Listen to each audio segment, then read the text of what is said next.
Time for sound design. Do you recognize this problem? You open up Ableton, a fresh new session, and it says in very small letters, drop devices and files here, but you don't know where to start.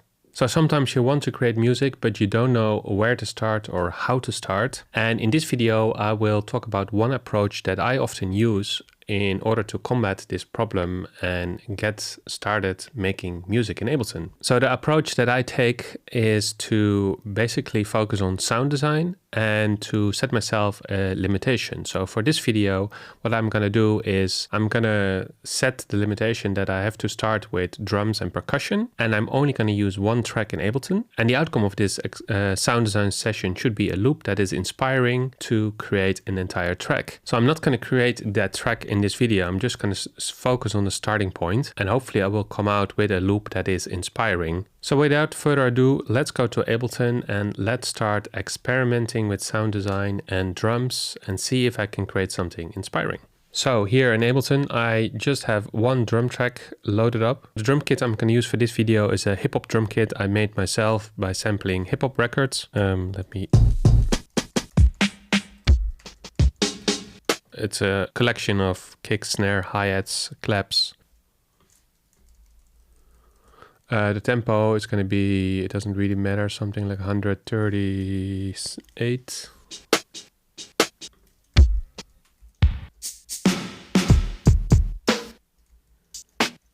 Just on the kick now.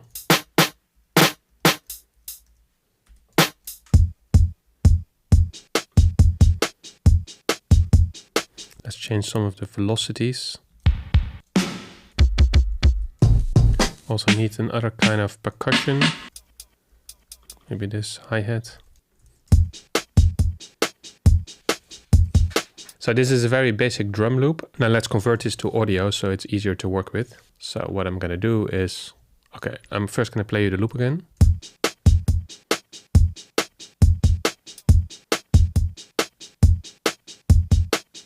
Let's convert it to audio by freezing it and then flatten to audio. So now that we have this track, it's time for some effects. So the first thing I'm going to do is to add some distortion. And then put the dry wet to 20 so it's not too much. And I also want to pitch it down a little bit.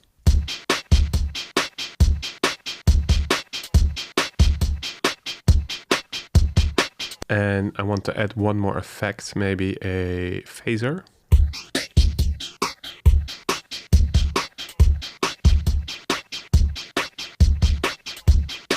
And let's freeze and flatten this to audio again. And let's lower the tempo as well. It was 138, let's go to 128.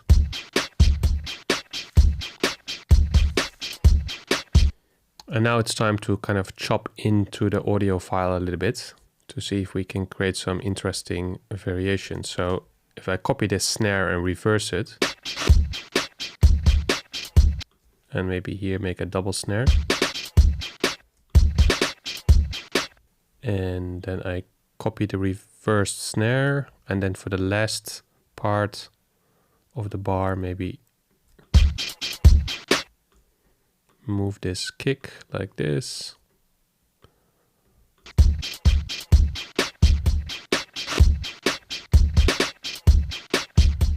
And now we consolidate this into one file. So if you press Command J or Control J, you create one audio file from including the edits that you just made. I flattened the audio twice, so from the MIDI clip to the audio, and then one time with effects, and then I chopped in it a little bit. I consolidated to one audio clip again. So let's add more effects. It's still a bit of a standard loop. Let's see if we can make it a bit more textural. So the first thing I would do is again a delay and maybe a EQ, and put the delay quite short.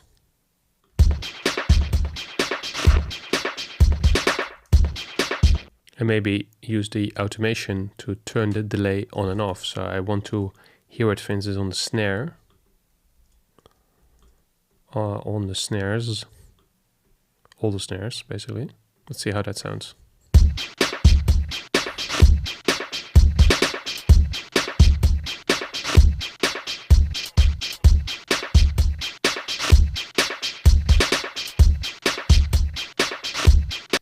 So again, let's freeze and flatten this to audio.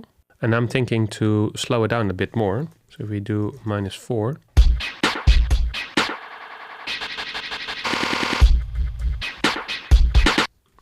Or maybe speed it up, but slow down the tempo.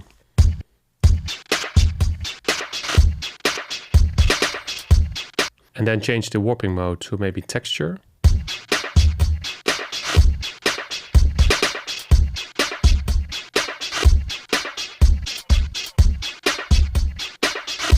Just to create a little bit of more grit in it. And let's go back to more effects, another round. And this time maybe some filtering.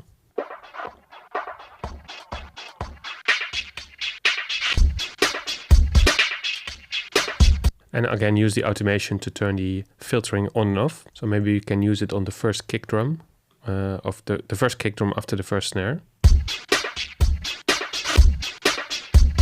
And here in the end as well.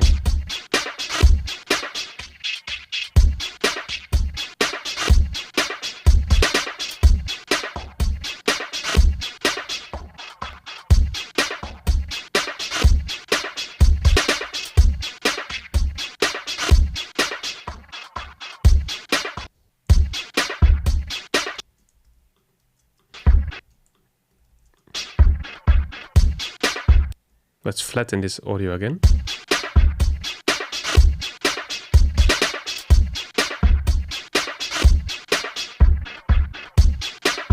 And now the last thing I want to do is to put some compression on this break, on this drum loop, to kind of bring out certain elements a bit more, basically kind of over compress it. So let's see how that sounds. I'm going to use the glue compressor, put a threshold on -15, ratio on 10.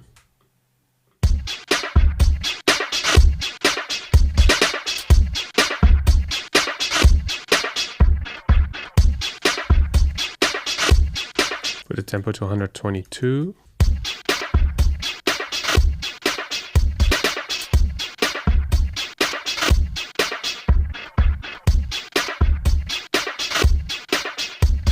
And for the last time, freeze and flatten to audio. So yeah, that's basically the loop that I would create. So it is based on a sampled drum kit.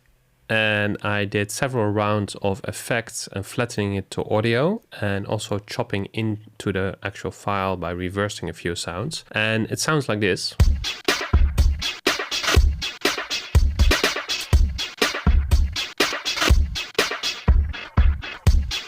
And when I hear something like this that I created myself, it immediately sparks ideas for using this as a basis for a track. So for instance, when I hear this, there is like a bass drum in it, but it's not super low. So I would put a low cut EQ on this, like at 100, 150 Hertz. And then if I want to build this out to a track, I would add a 909 kick drum, for instance, to have a proper kick drum, and use this more as a percussion loop. One other thing that I immediately think of is to shorten the envelope, the transients. So here under preserve transients, there's this forward and backward arrow, but the forward arrow and then lowering this number from 100 to maybe 50, you get that more shorter sound. Adding the aforementioned 909 kick drum, and then the next thing would be to add like a bass, like long bass notes that are really blasting. Can be a sub bass. And then I would add a synthesizer, like an arpeggiated synthesizer on top of this to create a melody. But already with this drum break, I feel like it is something that is kind of my own. I did several layers of sound design to it. So it's not like a standard 808 or 909 loop that you can really hear the individual sounds. Either this become part of the main track, or this could in the end be only in the intro or in the break or somewhere used, or I might even chop it up and use more the individual sounds. So from a loop like this, there are tons of possibilities that I can see now by creating this. And I think if you have the problem, if you face the problem of the empty session and you don't know where to start, starting with a drum kit and some sound design can really help out or at least it helps me out often. That's it for this video. One way to overcome the empty session in Ableton is to start with drums and only use one track and do several layers of sound design, flatten it to audio, and really work with the loop until you find something that is inspiring you to write a bass line or a synth line or some kind of other element. If it doesn't happen, then you can always save that loop for another day, another time, when you feel more inspired, but at least you created a loop, and that is something. So let me know in the comments how you overcome the empty session in Ableton. Do you use software? Do you use hardware? What is your approach? Let me know. Keep making music and see you in the next one.